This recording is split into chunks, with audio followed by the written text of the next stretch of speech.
అందరికీ నమస్కారం. నవవసంతం 3 తెలుగు వాచకం 8వ తరగతి తెలుగు పుస్తకంలో మనము 5వ పాఠమైన శతక సుధలో పదజాల వినియోగంలో సమానార్థక పదాలు, అర్థాలు, ప్రకృతులకు వికృతులు, వికృతులకు ప్రకృతి పదాలు ఎలా రాయాలో నేర్చుకున్నాం. భాషను గురించి తెలుసుకుందాంలో క్రింది పదాలను విడదీసి సంధి పేరు రాయండి. సంధి పదాలు, సంధులను ఎలా విడదీయాలి, సంధి సూత్రాలు నేర్చుకున్నాము. అలాగే క్రింది విగ్రహ వాక్యాలకు సమాస పదాలు రాసి సమాసం పేరు రాయండి. విగ్రహ వాక్యం అంటే ఏంటి, సమాసం అంటే ఏమిటి, సమాసం పేరేంటో వాటి గురించి తెలుసుకున్నాం. ఇప్పుడు మనం ఛందస్సు, లఘువు, గురువు. ఛందస్సు, లఘువు, గురువు. అసలు ఈ ఛందస్సు అంటే ఏంటి, లఘువులు అంటే ఏంటి, గురువులు అంటే ఏంటి, వీటి గురించి నేర్చుకుందాము. విద్యార్థిని విద్యార్థులు,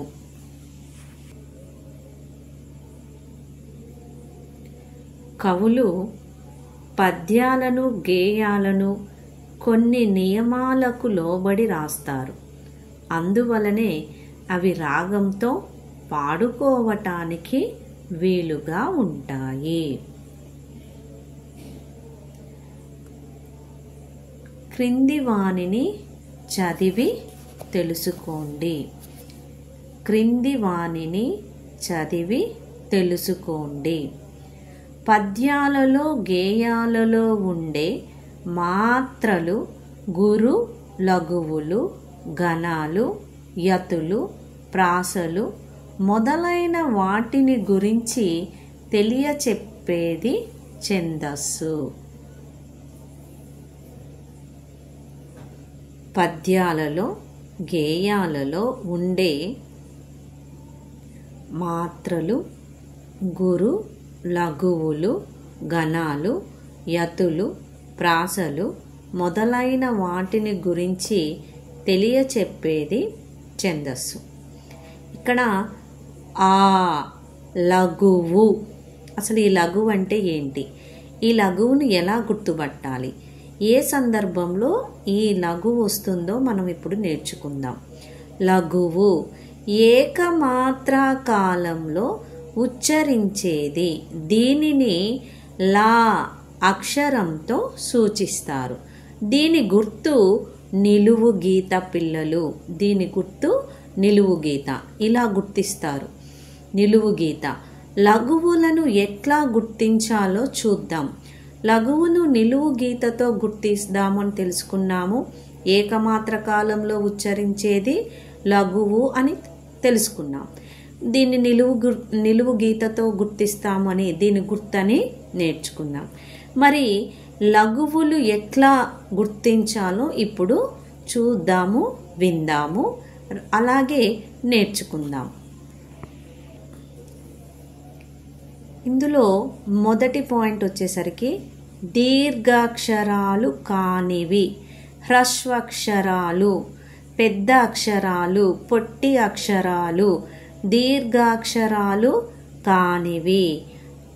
ఆ ఉదాహరణ ఈ, ఏ, ఓ, కా, బా, రా ఇలాంటి దీర్ఘాక్షరాలు కానివి. కృ, క్ష దీర్ఘాక్షరాలు కానివి. హ్రస్వక్షరాలు ఆ, దీంట్లో దీర్ఘమేమీ లేదు. ఈ దీర్ఘం లేదు. ఏ, ఓ, కా, బా, రా ఇలాంటి అక్షరాలు దీర్ఘాక్షరాలు కానివి లఘువులు.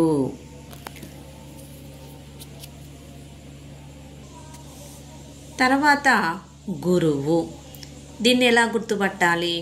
2 మాత్రల కాలంలో ఉచ్చరించేది. దీనిని గా అనే అక్షరంతో సూచిస్తారు. దీని గుర్తు యు. ఈ యు గుర్తును గురువులు, గురువు, యు గుర్తుని గురువు అంటారు.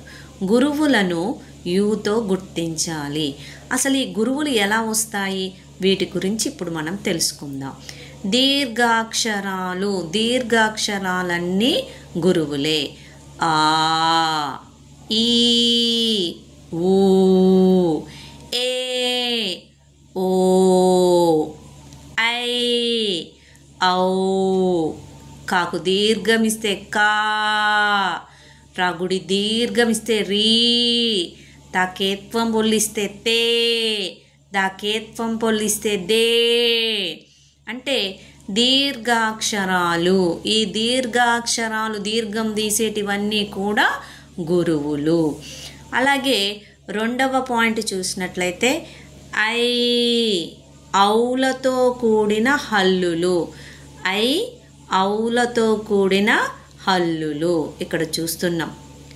కై, రై, గై, పై, రౌ, నౌ, తౌ, గౌ. ఈ ఐ, ఔలతో కూడినటువంటి హల్లులు గురువులైతే. సున్నాతో కూడిన అక్షరాలు, సున్నాతో కూడిన అక్షరాలు ఇక్కడ చూడండి.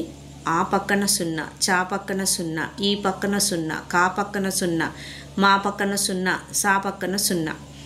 కాకు 0 పెడితే కం, మాకి 0 పెడితే మం. ఇలా 0కి, 0తో కూడిన అక్షరాలు, 0తో కూడిన అక్షరాలు. 0కి ముందున్న అక్షరము గురువు అవుతుంది. 0తో కూడినటువంటి అక్షరాలు అం, చం, ఇం, కం, మం, సం. వీటిని ఏమంటాము? గురువులు. 0తో కూడిన అక్షరాలు గురువులు. తర్వాత విసర్గతో కూడినటువంటి అక్షరాలు. విసర్గ ఇక్కడ చూసామా? కా దేంతో కడిగింది? విసర్గతో. కహ, మా విసర్గ, యా విసర్గ, వా విసర్గ, మహా. ఇలా విసర్గతో కూడినటువంటి అక్షరాలు. ఇక పొల్లు హల్లుతో కూడినటువంటి అక్షరాలు. పొల్లు హల్లుతో కన్, నిన్, దుర్, విద్. ఈ పొల్లు హల్లుతో కూడిన అక్షరాలన్నీ కూడా గురువులైతే. తర్వాత దిత్వాక్షరాలకు ముందున్న అక్షరాలు. దిత్వాక్షరాలకి ముందున్న అక్షరాలు. కాకి కావొత్తు. ఈ దిత్వాక్షరాలకి ముందున్నటువంటి అక్షరాలు. అక్క, ఆ చూడండి ఇక్కడ గురువైంది. కర్ర, రాకి రావొత్తు. దీని ముందున్న అక్షరం కా ఏమైంది? గురువైంది. చిన్న, నాకి నావొత్తు. దీని ముందున్న అక్షరం ఏమైంది? చి, గురువైంది. బొమ్మ, మాకి మావొత్తు. ఇది లఘువు, ఇది గురువు. దిత్వాక్షరాలకి ఇక్కడ దిత్వాక్షరాలకి ముందున్న అక్షరాలు. ఆ గురువైంది, కా గురువైంది, చి గురువైంది, బో గురువైంది. ఓకేనా? తర్వాత పాయింట్ చూస్తే సంయుక్త అక్షరాలకి ముందున్న అక్షరాలు. సంయుక్త అక్షరాలకి ముందున్న అక్షరాలు. దాకి మా ఒత్తు. ఒక హల్లుకి వేరొక హల్లు ఒత్తు వస్తే ఏమవుతుంది అనుకున్నాం? సంయుక్త అక్షరాలు. కాకి తావొత్తు, చాకి లావొత్తు, వాకి యావొత్తు. ఒక అక్షరానికి వేరొక హల్లు యొక్క ఒత్తు రావడాన్ని సంయుక్త అక్షరాలు అనుకున్నాం. సంయుక్త అక్షరానికి ముందున్నటువంటి అక్షరాలు. పద్మ, పా ఏమైంది? ఇక్కడ గురువైంది. రిక్త, ఇక్కడ రీమ ఏమైంది? గురువైంది. చోట్ల, చో ఏమైంది? గురువైంది. దివ్య, ది ఏమైంది? గురువైంది. పిల్లలు, ఈ విధంగా మనము గురువులు లఘువులు నేర్చుకుంటే చాలా సులభంగా ఈజీగా మనము గుర్తుపెట్టుకోవచ్చు. ఛందస్సు, పద్యాలలో గేయాలలో ఉండే మాత్రలు, గురువులు, గణాలు, యతులు, ప్రాసలు మొదలైన వాటిని గుర్తించి తెలియచెప్పేదే ఛందస్సు. లఘువులు ఏకమాత్ర కాలంలో ఉచ్చరించేది. దీనిని లా అనే అక్షరంతో సూచిస్తారు. దీని యొక్క గుర్తు నిలువు గీత.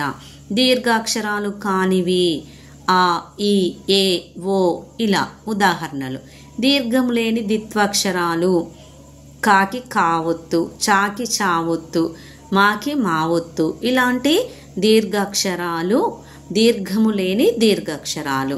దీర్ఘము లేని సంయుక్తాక్షరాలు కాకి నావొత్తు, మాకి యావొత్తు, ఘాకి నావొత్తు ఇలాంటి సంయుక్తాక్షరాలు. ఇకపోతే గురువులు 2 మాత్ర కాలంలో ఉచ్చరించేది. దీనిని గా అనే అక్షరంతో సూచిస్తారు. గురువును యూతో సూచిస్తారు.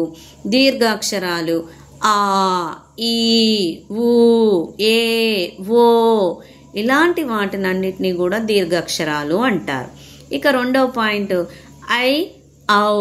ఐ, ఔలతో కూడిన హల్లులు కై, రై, గై ఇలా ఉదాహరణతో చూపించటం జరిగింది.